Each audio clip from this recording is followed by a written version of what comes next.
you all so much for coming out tonight. My name is Walker. I work here at the library, and this is the second of our series of 4 summer concerts this year. I'm pleased to introduce Simple Gifts, Karen and Linda. We're very lucky to have them here, and I'd like to give a very grateful thank you to the Upper St. Clair Community Foundation, which gave us a grant that enabled us to bring this wonderful group here. I won't spend any more time up here.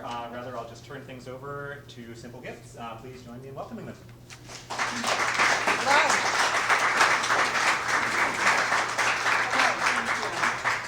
Some of you look like tomato plants in my garden. You're getting a little bit of sun, and others of you are not.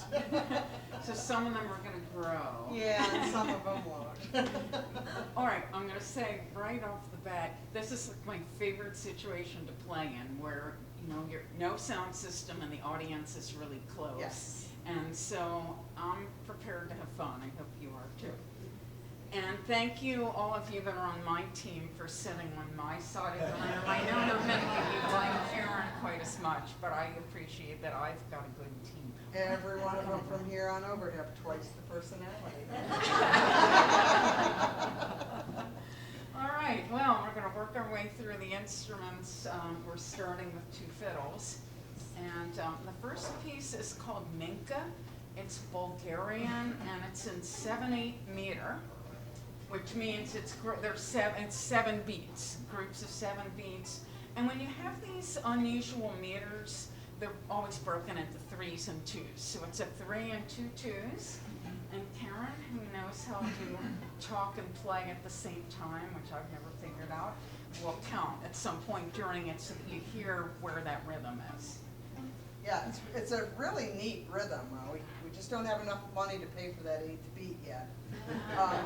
But it creates a feeling of constant movement forward, and of course it's from a dance background. So because it's folk dance music. So this is called Minka.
can't talk and play. I couldn't even say to her, come.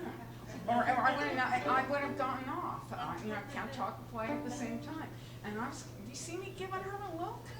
And usually certain looks, like there's a look that means speed up, there's a look that means slow down, and there's a look that means I don't know what I'm doing, help me out.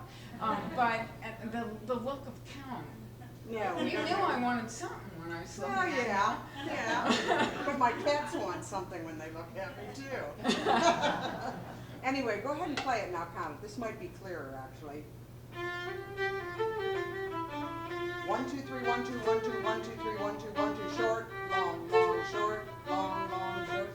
So it's never coming to rest, right? Because of that one beat that's We missing. actually have another one in 7/8 later, so you can maybe, could you hear that beat anyway through it? You could feel that it was in 7. All right, good, because those meters are sometimes hard to absorb. All right, well, we have our song next, Simple Gifts, and this is our arrangement of Simple Gifts. It's certainly a nod to Aaron Copland's using Simple Gifts in Appalachian Spring. Then we get kind of into a Scandinavian filling sound. So here we go.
We're into arranging. That's really what we love to do. We like to take very simple melodies and make up our own harmonies and decide which instruments we're going to play them on, and it's a lot of fun. So I'm going to get the mandolin. Okay, yeah, we've got a few in a row on mandolin. I understand there are people from the Pittsburgh Mandolin Orchestra, is that what it's called? There are people here from there. So Karen said, let's play a little bit more mandolin than we usually do. So this is for you guys. And I use my husband's tie from the 60s as a strap. So I won't scratch anything on an already very scratched old Gibson. So this next is one that we wrote.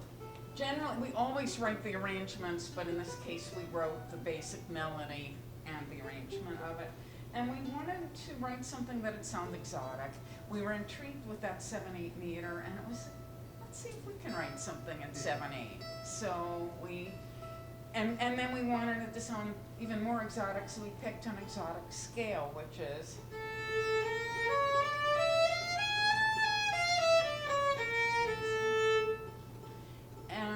each wrote a couple of sections, you know, that used that meter and that scale and put them together, and we were told it sounded Macedonian. So, this is our original Macedonian tune called Midnight Caravan. Oh, mandolins and tuning. Do you tune your mandolin as much as you tune yours? Nature of the beast. Yeah, Yes, and it it's is. like, we're gonna do 3 in a row on mandolin. She's gonna tune that for every single one Well, of us. ancient Chinese ritual to name. Tune in, Yes. yes. Or it's easier to tune a fish. Or I'm gonna just start and play without you.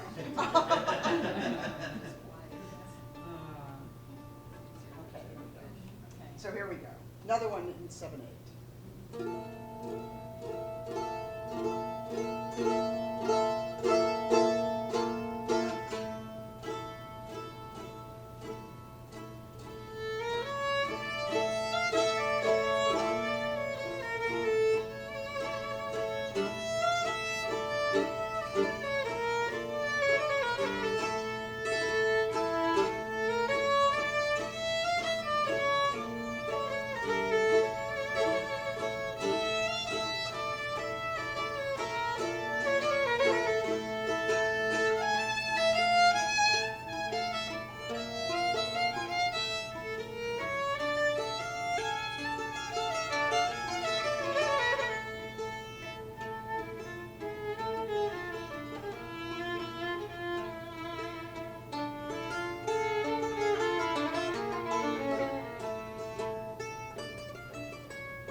So anybody have any questions at all? Where are you guys from? We are from State College, Pennsylvania. However, Linda is from Philadelphia, and I grew up in the Midwest, in central Illinois. But we've both been in State College, 30 plus Forever, years. yes. And we've been playing together for almost 23 years. So it's been fun, yes. I'm originally from there too. I kept looking at you and I'm going, where do I When were you there? That's where. When were you in State College? Oh, I was raised there, raised my family there, lived there for many, many, many years. Just came out to this area about 2 years ago. I used to play bluegrass in a bar downtown. Whetstone Run, did you ever hear of Whetstone Run? Interesting. How you like that? My other life.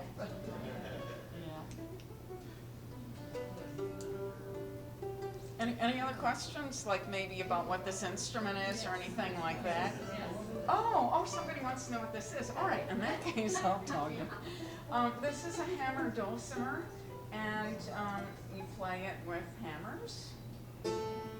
And it's like the inside of a piano, right? If you think about what a piano is like, inside the piano has a hammer for each note, but instead of hitting the keys to get the hammers to hit the strings, you hold a hammer in each hand and you just hit the strings by yourself. And these little like light and dark spots on the bridge, they're orienting you where you are, like scales start on the different markers. It makes sense. This instrument's not that hard. It takes a few weeks to learn where the notes are, and then just bang, bang, bang. You're drumming on strings. You just have to know where they are. Just bang, bang, bang, yeah. No, honestly, this instrument, like first try, it's or maybe second or third try, you can get a good sound. Not so on a violin. You can't. That takes like years. So. All right, so we are going to play 3 Irish polkas. And I think a lot of people don't know that the Irish even have polkas, but yes, they do have polkas. The first one we're actually going to slow down because it was really a lovely melody and it was going by too fast at polka speed, but we will get up to polka speed on the other ones.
had a lot of fun putting that one together. All right, while she's tuning, I'm gonna tell you about this and then start passing it around.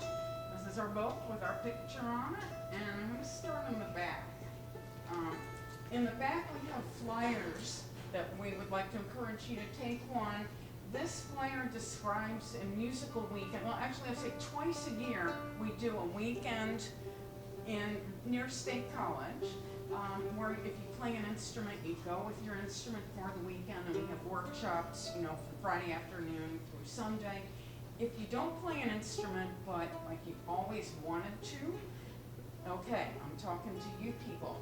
You go to this, and I'll tell you about some specific workshops. There's one called Try a Banjo, where you walk into a room and somebody's going to hand you a banjo.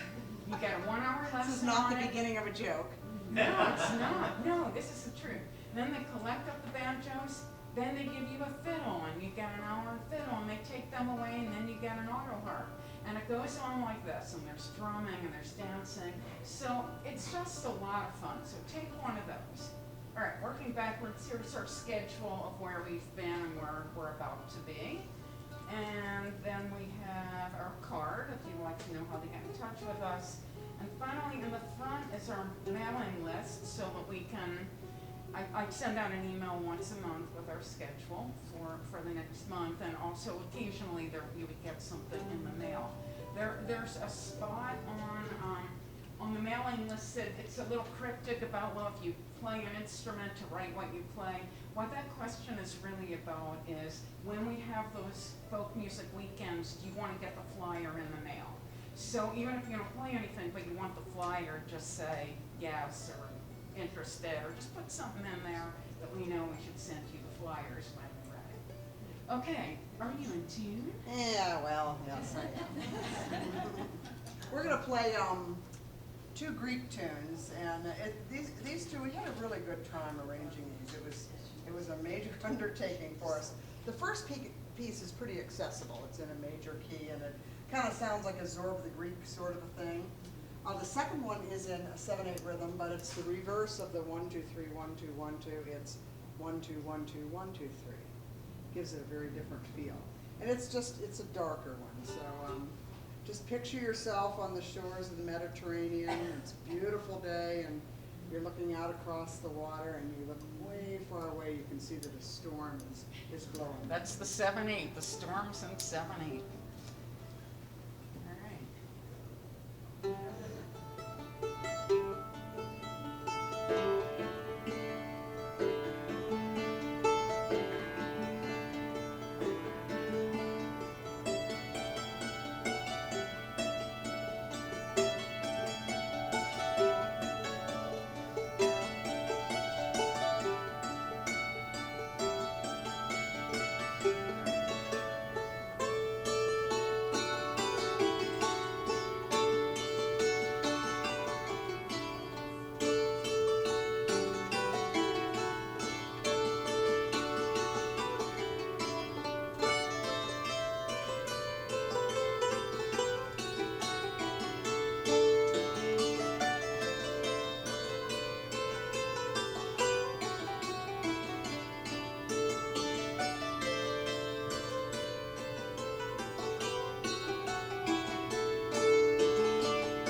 song. Is this the one And, with the book, with the music stand? oh, Karen's gonna get out her special music stand, because it's got a lot of lyrics that she's, got to, look at. But this is a Music song stand. that Karen co-wrote with her great-great-grandmother. Her great-great-grandmother wrote the lyrics, and Karen set them to music. And her great-great-grandmother was Belle Walker Cook. And the poem is the story of her trip from Connecticut out to Oregon in 1851, when she was 16 years old. And it's got a lot of lyrics, so she's It gonna does, look at yes. them. Well, do you want me to be behind you, so that Just like right, just like you right want me? here. All right, I always do what she tells me. All right, see you later. I should be behind you, so that I'm not louder than you. I realized I let somebody borrow my music stand, and they didn't give it back, and Oh, that that's somebody not was, true. and That was you. I was gonna say, and the somebody who borrowed it was me. So, I apologize for this, but I work in a bookstore. That's my day job, and it has been for over 40 years. And I love libraries, and just there's something about having a music stand made out of books that I think might be just okay. As I sing this, there are certain phrases that come in, and I'll explain to you what they are. There's a reference to the hickory shirt, wearing a hickory shirt. And that was kind of like Dickies overalls, the real thin blue and white striped work overalls that you see. We used to call them railroad overalls, but it was along those lines. It was a very heavy material and had those stripes in it. There's also a reference to going out in a cart in 6, and that 6 would have been oxen, not horses. And of course they had a lot of trouble with water along the way. You had to be very careful what you came across, so there are references to water. There's also a very interesting reference, one of my favorite ones is about letting the wagons and everything you own go down these steep cliffs with ropes. And apparently you could save yourself like 2 to 3 weeks if you were willing to let your everything go down with these. They have this whole system, a boom system. And the interesting thing is if you go out now along the Oregon Trail in one of the parks, they actually have ruts in the stone that was made by so many people letting these great big ropes and they're letting the oxen down over the side. You just throw their hay over the side, just say there's your dinner down there. But the oxen and the carts and everything you own, they would lower. But one of the more interesting ones in here is a reference to see the noted elephant. And it was a phrase of that era, and it was referring to about having the circumstance where you had heard something your whole life that just sounded too hard to believe and just too amazing to be true. And then you finally saw the noted elephant, meaning that you did finally see something you had heard about. You couldn't believe it existed, and sure enough, there it was right before your eyes. So there's that reference, but it's also a reference to a stone formation in the Cascade Range. So we're going to head west with Belle Walker Cook and have some of her experiences. And she was also the first female clerk, or actually the first clerk of the state of Oregon, and the first female poet to publish a book of poems in Oregon. So it's called Crossing the Plains. Hmm?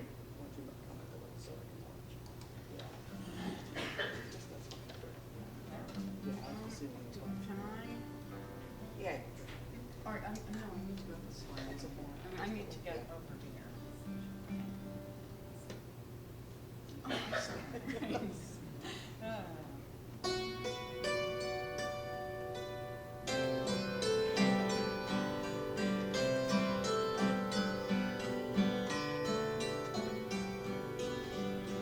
Did you ever cross the plains where they wear the hickory shirt? Where the eyes get used to smoke and the face be grimed with dirt? Did you cross the muddy river more noted than the Styx? and begin your journey westward, all in a cart and six. Have you traveled through the sand up the famous River Platte, where the bluffs are so romantic, but the water tastes so flat? Have you camped out in a hailstorm when the wind was blowing high, upsetting tents and wagons and making children cry?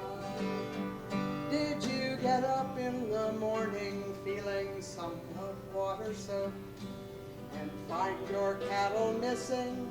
Did you ever get provoked? And while you hunted cattle, did that little muddy creek rise like a second deluge and keep you there a week?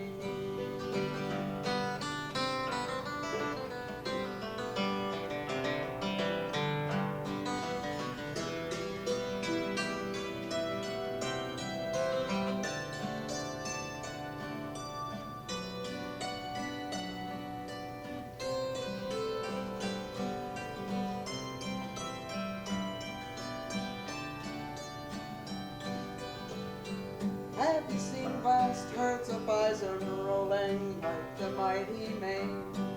Or was it but a couple 5 miles across the plain? Did you tread on rattlesnakes and on fields of prickly pear till you wished yourself back home again, any place but there? Did you travel on hot days and never see a spring, till just at night you came to one and fancied just the thing? Did you seize a cup in haste and think to drink it dry, but it was almost boiling hot or strong with alkali? Did you see the glorious landscape spread out before your eyes as you climbed the rocky ridges or stood on mountains high? Did your wagons tip up endwise as you rattled down the hill, or did you let them down on ropes in places steeper still?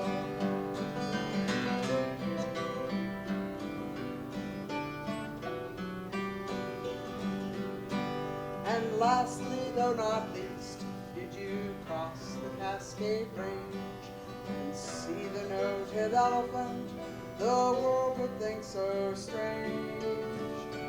Did you slide on Laurel Hill when the rain was falling fast, and with one yoke of cows did you reach your goal at last?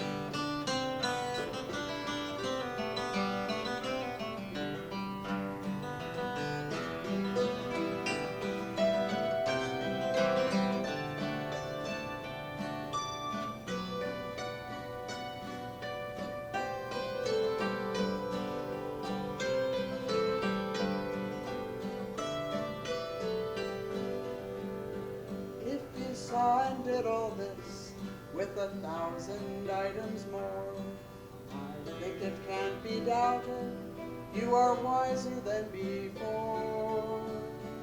Though your home's a leaky cabin when the winter rain comes on, no wonder you are well content to live in Oregon. No wonder you are well content to live in Oregon. Thank you. Thank you. I don't think I stand away yet. All right, would you like help with that? No, I'm fine. I can do it. You can say Okay, so. she's gonna go put our music down. You know, when you're making a video, you don't want like junk in it. You gotta think about it. So that's coming out of there. Yes? It's, no, thank you. That was just about the words, because it's a long poem that, but, no, what's gonna fall? No, a music stand to put the lyrics. Oh, yeah, I was reading it. I we can't got a bag remember them full of all. stands. We got I'm all getting kinds of close, stands. I'm getting close to remember them all, but, yeah, not completely. Oh, what do we have next? Oh, I think we're Oh, gonna do the banjo banjo, next. yeah, banjo Yeah, guitar. good. I was very lucky, since people are probably book people, I was able to find 2 first editions of her poetry book. One was $200 and the other was $30. She bought them both. Yes, it did. All right, banjo and guitar, something straight out of the mountains for you. The style of banjo I play is an older style. It's called old-time banjo or clawhammer or frailing. All of those mean the same thing. And it's a style of playing banjo that is the old mountain style. It predates bluegrass. So when people think about a 5-string banjo, which this is, when it's got the little peg here, it's got a little shorter string, that's a 5-string banjo. That kind of banjo is also used for bluegrass, but I'm playing the old clawhammer style, if that makes sense. Where the hand is kind of held like a claw, and you kind of can't see what I'm doing, you just see my hand moving. What's happening is behind the scenes, the nail is going against the string. And you hear this note a lot. And the thumb, that's what the thumb does. The thumb takes care of that note, and otherwise, they're just kind of an odd instrument in that you need to keep a certain rhythm going. The rhythm's the most important thing. So you have to change the melody to fit the rhythm. I mean, nothing else I play works that way, but banjo, it's absolutely true. You just make the melody fit, you change things so that it fits the rhythm you need to keep. The style actually has been traced back to Africa, and that's of course where the banjo originated, is in Africa. So we're going to play an old-time tune.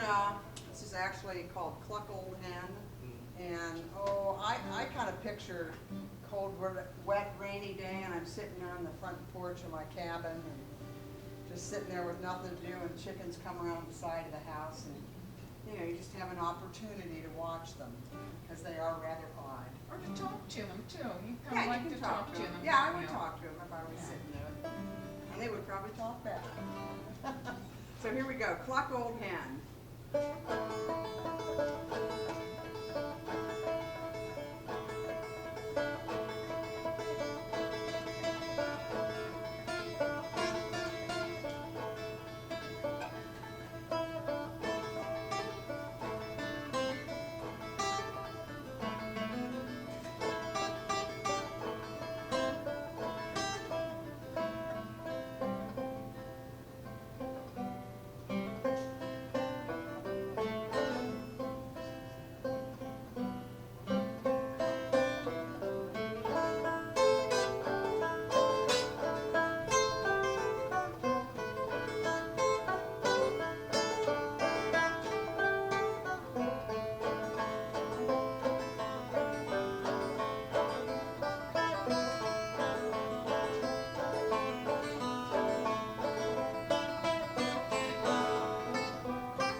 Oh, I did, yes, Oh, I good, did. good, good. I did. Okay, Yes. thank you.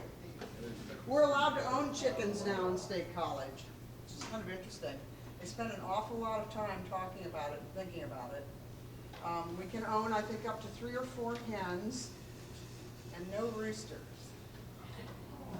That sounds a little harsh.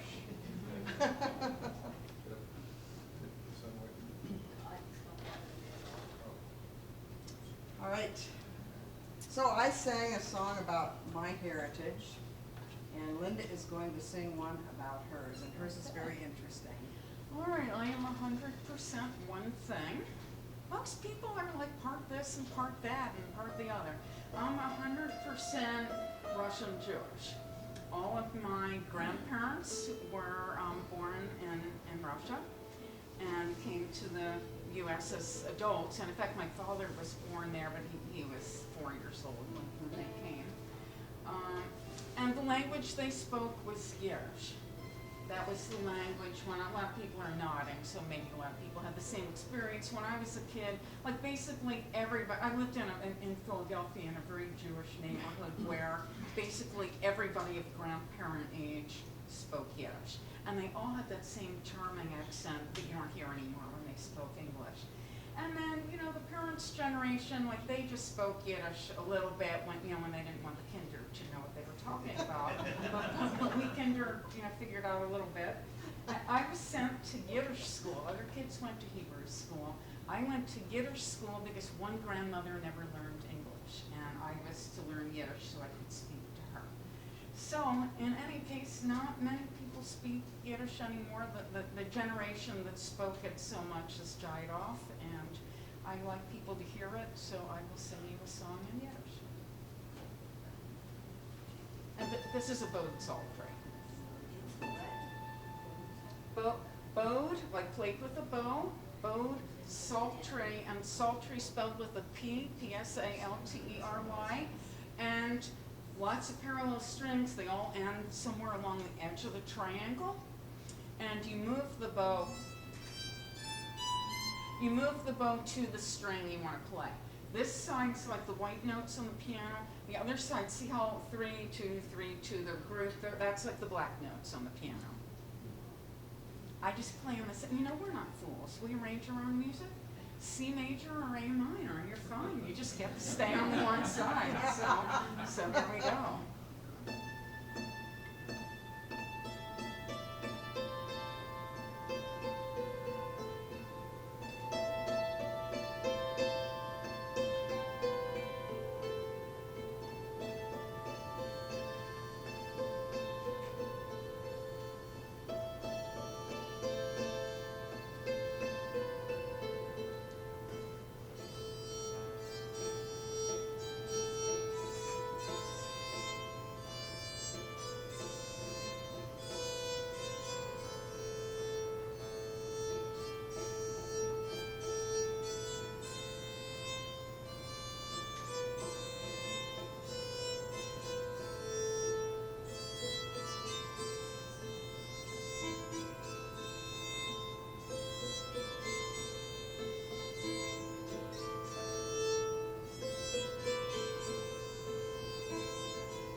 Ben David sitzt einen an, Alter Becher in der rechten Hand, macht der Brache auf den ganzen Land. Amen, Amen, das ist wahr, Mashiach bekommen heim zu Jahr. Ja, da, da, da. Yeah.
out to recorder, if you were wondering. And are you wondering what you were singing? Yai Di Di? Yes. What did it feel like you were singing? You were singing Tra-la-la. Tra-la-la with an oy vey feel. Yes, that's exactly true. So, maybe we should just do the spoons and then, Oh, why, yeah, let's yeah. do the spoons and then. Okay, yeah, we And should then do the that. remaining. Oh, okay. Okay. Well, Karen, I have something of yours. Did you lose anything yesterday? Probably. Was there something kind of important to you that you told the audience about yesterday and then you left it there? I have it for you in my music pocket. stand? Well, I thought of when you said, all right, put down your spoons. And all right, close your eyes and put out your hands. I'm gonna Is give it it to something, you. it's not something nasty, is it? It is. Put out your hand. Oh, it's a flat pick. I've been experimenting and I put sandpaper on one side so I can hold on to it a little better. You mandolin players, check this out. But she said it didn't work. She was telling the audience all about it Sticky yesterday. picks? It's one of her good picks too, and then she left it on the table. I thought, I'm gonna give it to her tonight. See That's what so she has to say about it. That's so sweet of you. Now I have to be nice to you. Well, I'm not gonna give you your music stand though. We're like sisters. All right, so I'm gonna play spoons. This is a very old tradition. I recently learned by watching a really wonderful video. It was in, I think, the American Masters series on PBS about vaudeville. Well, one of the things that people did in vaudeville, and they made lots of money off this stuff, they played spoons. The style that I play is Cajun. It really is a folk, I mean, it's a true folk instrument. They play them in Egypt, Spain, the Ukraine, and in Turkey, and down in Louisiana for Zydeco or Cajun music. So I was very lucky I got to learn how to play them. And these are just two cheap, ordinary spoons. Cheap ones work really well. Silver does not work well, and people do not like it if you do this with their good silver. You know from experience. Yes, I do. Who did you get in trouble with over No, this? I didn't. I had just enough sense. Just enough. Just enough sense. Okay, so Linda's gonna play an old-time fiddle tune from West Virginia. And if you can't see, just stand up. Don't worry about the people behind you. Just stand up. Just stand up if you want to see better. Because it's very cool to watch this. Here we go, Cajun style spoons.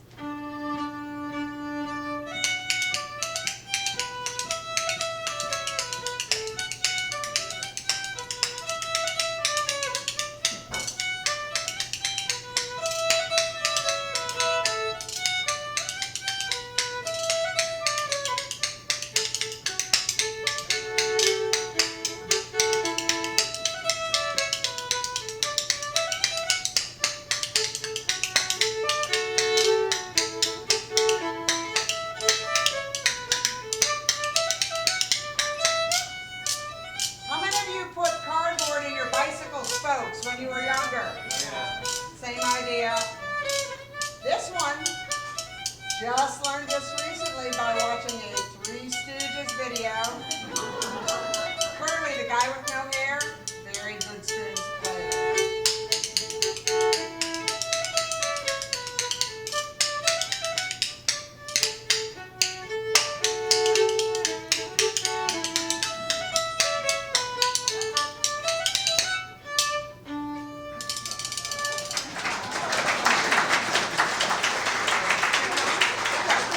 Thank you. I'm going to explain to you what I'm doing because you really can try this at home. The sound is obviously coming from the backs of the spoons hitting each other. So I'm right-handed. I take my index finger, put it in between the handles of the spoons, about halfway down, alrighty? Take my remaining fingers, curl them around the bottom of the handles of the spoons, and I've left a very small space between the backs. You hold your arm out in front. You have the thumb on the top spoon, finger in between, and the bottom spoon. So here's what's happening. You're kind of pinching that top spoon between the thumb and the finger in between. That holds it in place. The bottom one ends up being looser, so if you tap the tip of it, it pushes it into the top spin. Kind of has to make a sound, right? You guys are so serious. I'm teaching them how to do it. Alrighty? So, when you sit down, you have a lap, and you just tap the top of your leg. At some point, you take this hand, put it over, tap the leg, come up to hit the hand. Down, up, down, up, down, up, okay? So that's your basic beat and your off beat. The next one's a little tricky, but it's pretty cool. I think of this as a paintbrush. I'm gonna pretend I have a board across my lap, and this hand is part of the board. So I'll put it down next to my knee, okay? I'm gonna start on that hand and drag it across my two knees. So I'm actually getting 3 clicks.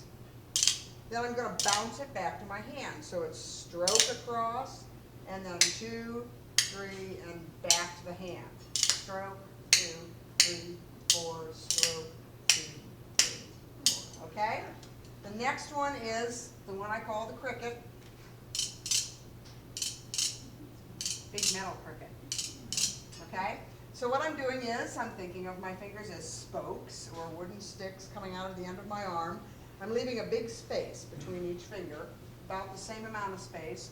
And again, I'm taking the tip of the bottom spoon, and I'm just gently letting it roll down the fingers. You don't have to do it hard or anything. You get good at that, you can throw your thumb in. You get good at that. You can put that down next to your knee. I'm doing higher math here now. That's 1, 2, 3, 4, 5, 6. That's 7. If you have a very good friend.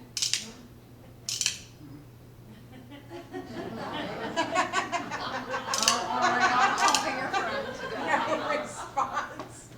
You can go all the way across. So 1. The things she makes me do. So 1, 2, 3. Check my math.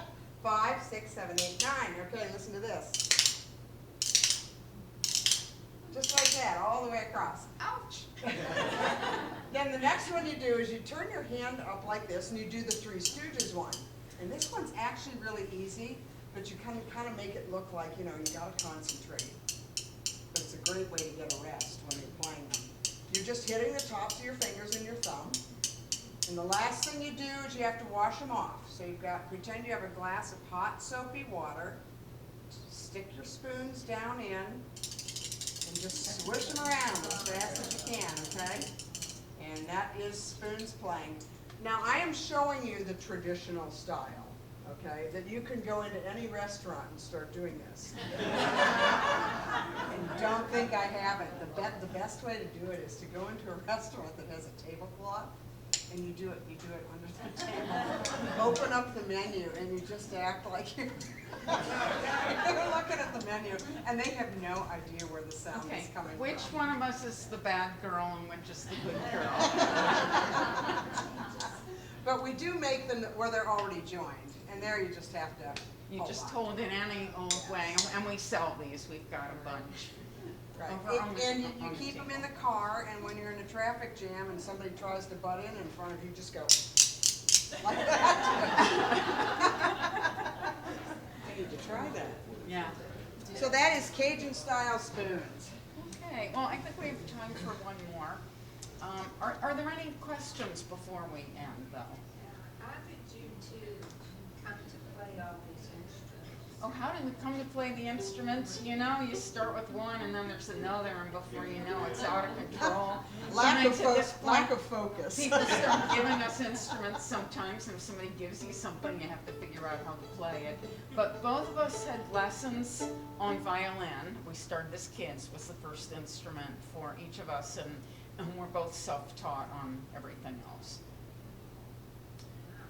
Any other? And we actually play primarily by ear.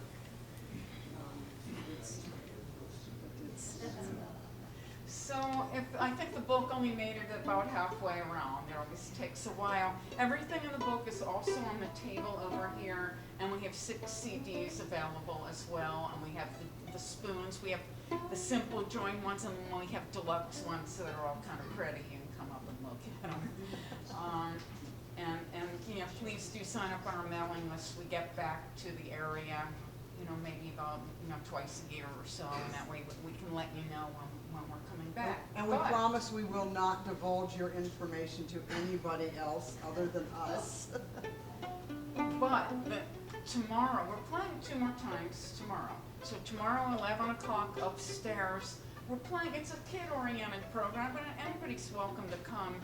We're gonna have a lot of focus on talking about the instruments and, well, it's little kids. We're gonna be counting the strings and talking about this is the bridge and this is how it works and the bow and the pick and all that. So if you would like to hear that, I mean, you're certainly welcome to hear We that. figure And- half the and we'll play concert we'll have them counting the dulcimer strings. Keep them busy. I don't even know how many are on it, and I have to tune it. And then tomorrow afternoon, I think at 2 o'clock, we're playing at 3 o'clock. We're playing at Freedom Village. You know all about it. We have been on the road saying, where's Freedom Village? I don't know. Friendship Village. So assuming that's a place where anybody can walk in the door and go have a seat wherever they do the concerts, we would love to see you again. We'll do a little bit different program there probably than here. And we'll have more chatting about stuff. And afterwards today, we're happy to hang out more, you know, get questions about anything. I do want to thank Helen back there and Walker over here for putting the whole program together and making all the contacts and doing the grant and all of that. Yes, thank you. Thank you to them for all of this. Thank you very much. All right, and so you got your fiddle. I think I've got the right instrument. Also, I would like to encourage all of you to come and hear the other music concerts you're gonna have here. It's amazing what libraries are doing all over the country now publicly, and it's marvelous, you know, the work that they do. I think a lot of people, they're unsung heroes. Ready? Are we playing the Romanian one? I believe we are. Alrighty. All right, 2 Romanian tunes.